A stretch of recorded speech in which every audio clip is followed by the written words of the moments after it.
திருநெல்வேலி மாவட்டத்துல அதுவும் பல ஊர்ல இப்படி ஒரு கோயில் இருக்கிறத எத்தனை பேர் பார்த்திருப்பீங்கன்னு தெரியல. நான் போற வழியில தான் இந்த கோயிலையுமே பார்த்தேன்.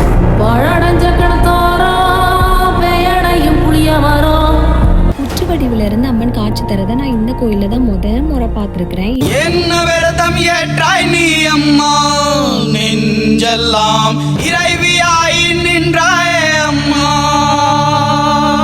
இந்த கோயில்ல தை ஆடி மாசங்கள்ல தான் ரொம்ப சிறப்பா இருக்கும்னு சொன்னாங்க. அதுவும் ஆடி மாசம் கள்ளி மேல படுத்து அம்மன் அருள்வாக்கு சொல்றது ரொம்ப ரொம்ப சிறப்பா இருக்குமாமா. இந்த கோயில்ல நிறைய நாக சிலைகள் எல்லாமே பார்த்தேன். நாகராஜா கோயிலுக்கு அடுத்து இங்கதான் நான் அதிகமான நாக சிலைகள் எல்லாமே பாக்குறேன். கோயில்ல ஒரு சைடு விநாயகர் சிலையுமே இருந்துச்சு. இந்த கோயிலுக்கு வந்தா பில்லி சூனியம் சேவனை எல்லாமே நம்மள ஒண்ணுமே பண்ண முடியாது. கோயில்ல மாடு கண்ணுக்குட்டி எல்லாமே வளர்த்துட்டு இருக்கிறாங்க. நாங்களுமே இந்த கோயிலுக்கு போய் சாமி எல்லாமே கும்பிட்டோம்.